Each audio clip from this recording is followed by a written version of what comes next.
ఇప్పుడే మా అడ్వకేట్ గారితో నైట్ మాట్లాడినాను. సో 10 o'clock రిజిస్ట్రార్ వస్తారు. సో ఇగో ఏవిఎన్ స్వామి గారు, ఎందుకంటే చాలామంది కావాలని చెప్తున్నాము, ఇక్కడ ఏం ప్రయత్నించట్లేదు అని చెప్పి మాట్లాడుతూ ఉన్నారు. సో అందుకని అంటే వీళ్ళకి చూపించుకోవాల్సినటువంటి అవసరం మనకు లేదు. బట్ ఇక్కడ చూడండి ఏమేం పిటిషన్స్ ఉన్నాయో అన్నీ కూడా మా అడ్వకేట్ గారికి ఏవిఎన్ స్వామి గారికి పంపించడం జరిగింది. సో అక్నాలెడ్జ్మెంట్ అడిగారు. సో అడిగినప్పటి నుంచి నేను 3-4 days నుంచి నేను మిమ్మల్ని అడుగుతూనే ఉన్నాను. ఇక్కడ మీరు చూడొచ్చు, కనిపిస్తుందా? సో అన్నీ ఆంధ్రప్రదేశ్ ఆఫ్ హైకోర్టు ఇచ్చినటువంటి ఏదైతే ఆర్డర్ ఉందో ఎగ్జామ్స్ పోస్ట్పోన్ చేయమని చెప్పి జగన్ ప్రభుత్వానికి చెప్పినటువంటి స్టే ఇచ్చినటువంటి ఆర్డర్ ఉందో, సో ఆర్డర్ కూడా కన్సిడర్ చేస్తూ నేను ఇవన్నీ కూడా సేకరించి పంపించడం జరిగింది.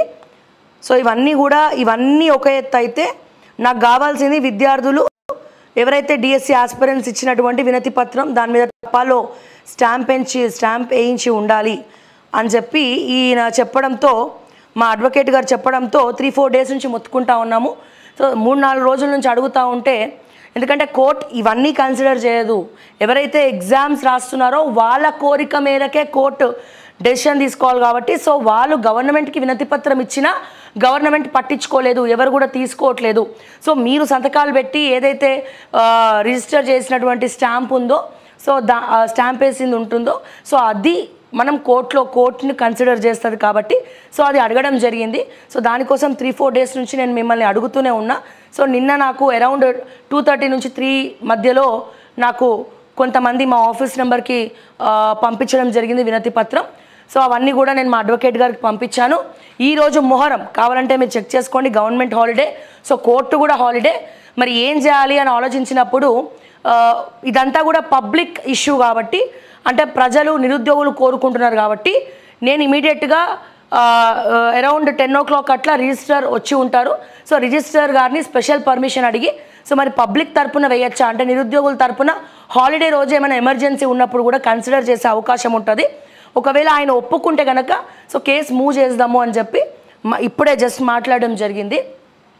సో అందుకే నేను ఒక 1 hour కూడా ఈరోజు లైవ్ లేట్గా స్టార్ట్ చేశాను, ఎందుకంటే ఏ రకమైనటువంటి పాసిబిలిటీస్ వదలొద్దు అని చెప్పి దాదాపు 1 hour నుంచి కూడా మా అడ్వకేట్ తోటి నేను మాట్లాడుతూ ఉన్నానండి. సో ఈ 10 o'clock టైంలో కనుక రిజిస్టర్ కనుక పర్మిషన్ ఇస్తే మనం ఇవాళ హాలిడే అయినా సరే కోర్టు యాక్సెప్ట్ చేస్తుంది అనమాట ఈ పిల్లు. సో అందుకని అందరు కూడా యాక్సెప్ట్ చేయాలని చెప్పి కోరుకోండి మనస్ఫూర్తిగా. అండ్ అదే రకంగా ఒకసారి మనం తెలంగాణ విఠల్ గారిని కూడా అడుగుదాం. మరి నిన్న మీటింగ్లో ఆయన ఉన్నారు, తెలంగాణ విఠల్ గారు. మరి పొద్దున రిలీజ్ అయినటువంటి ఒక వీడియోలో నేను చూశాను, పొన్నం ప్రభాకర్ గారితో కొంతమంది ఆస్పిరెంట్స్ అండ్ అలాగే తెలంగాణ విఠల్ అన్న వీళ్ళందరూ కూడా మాట్లాడడం జరిగింది.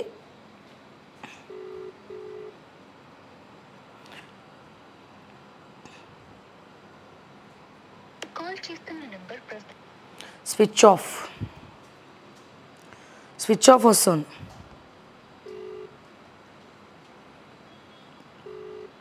మరి వీళ్ళందరూ మాట్లాడారు. మరి మాట్లాడిన తర్వాత ఏమైనా డెసిషన్ తీసుకుంటున్నారా అనేది కూడా తెలియట్లేదు మనకి.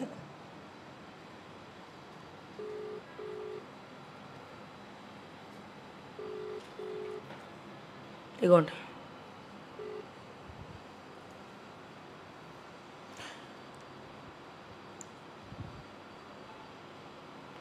స్విచ్ ఆఫ్ వస్తుందండి విఠల్ అన్నది ఫోను. బట్ ఈ లోపల కాల్ చేస్తారేమో, లైవ్ అయిపోయే లోపల మరొకసారి మాట్లాడి చూద్దాం. అయితే నిన్న కొంతమంది ఆస్పిరెంట్స్ అండ్ అలాగే విఠల్ అన్న పొన్నం ప్రభాకర్ గారిని సెక్రటేరియట్లో కలవడం జరిగింది. సో ఒకసారి విజువల్స్ చూద్దాం. మరి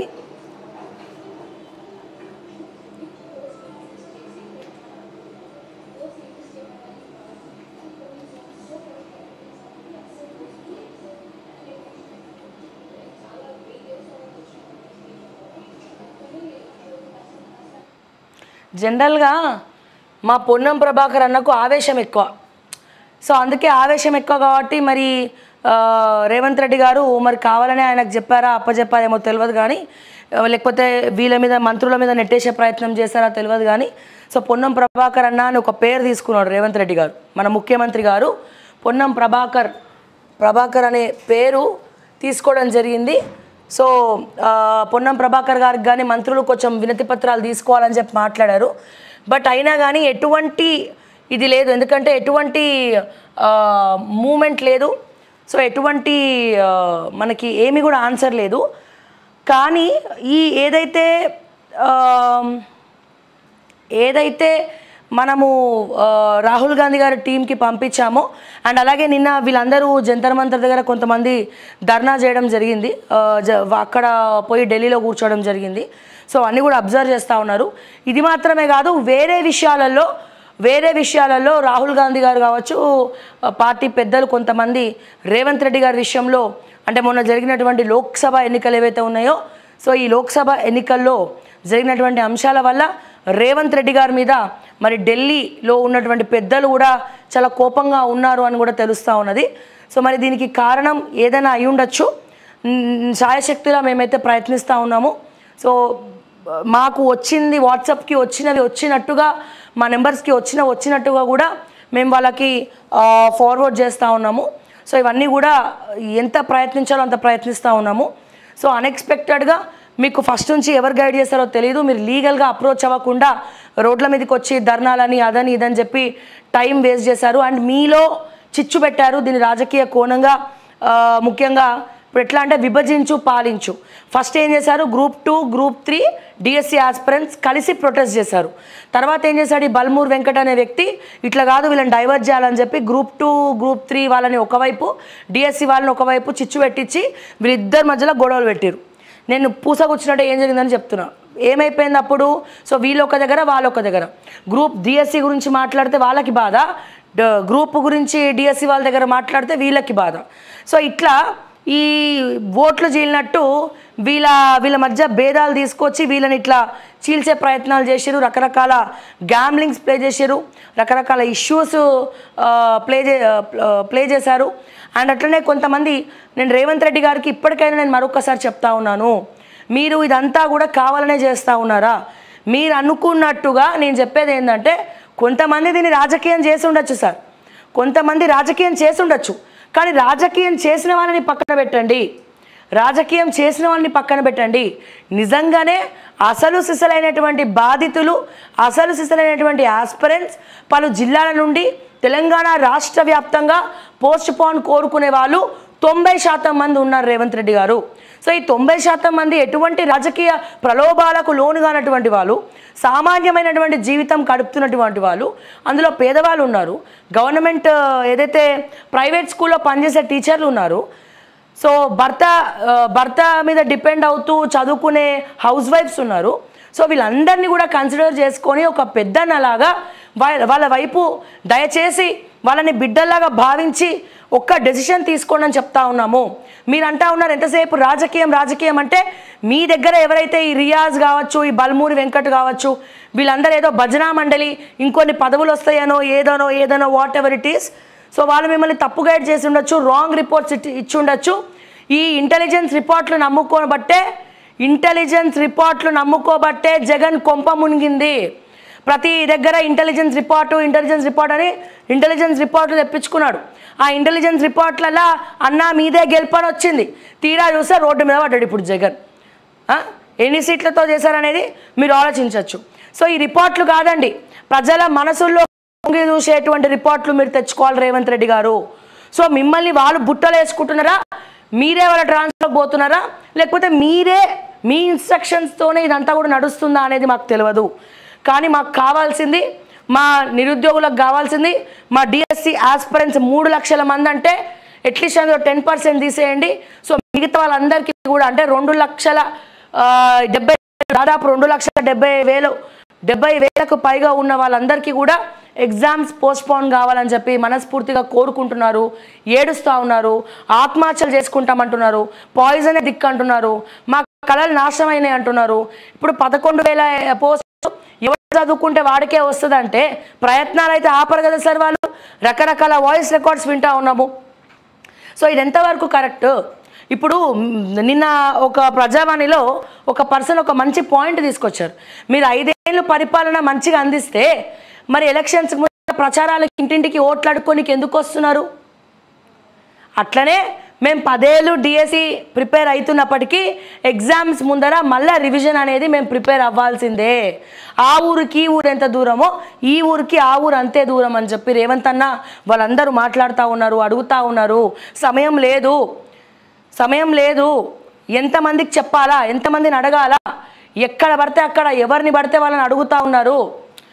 ఇగో మా అసవంటి వాళ్ళకి పాలాభిషేకాలు చేస్తామంటున్నారు. పొద్దున ఒక పౌడర్ కాల్ చేసిండు, కోర్టులో కేసు వేయండి సక్సెస్ అయితే పాలాభిషేకం చేస్తామని. పాలాభిషేకాలు ఎవరికి కావాలండి? పాలాభిషేకాలు ఎవరికి కావాలి చెప్పండి? తర్వాత కొబ్బరికాయ కొట్టి నెత్తి వల్ల కొడతారు, దండేసి దండం పెట్టి కొబ్బరికాయ కొట్టి. మీ పాలాభిషేకాలు వద్దు. ఎవరి బాధ్యతలు ఎవరి డ్యూటీ వాళ్ళు సక్రమంగా నిర్వర్తిస్తే ఎవరికి ఏ ప్రాబ్లం రాదు.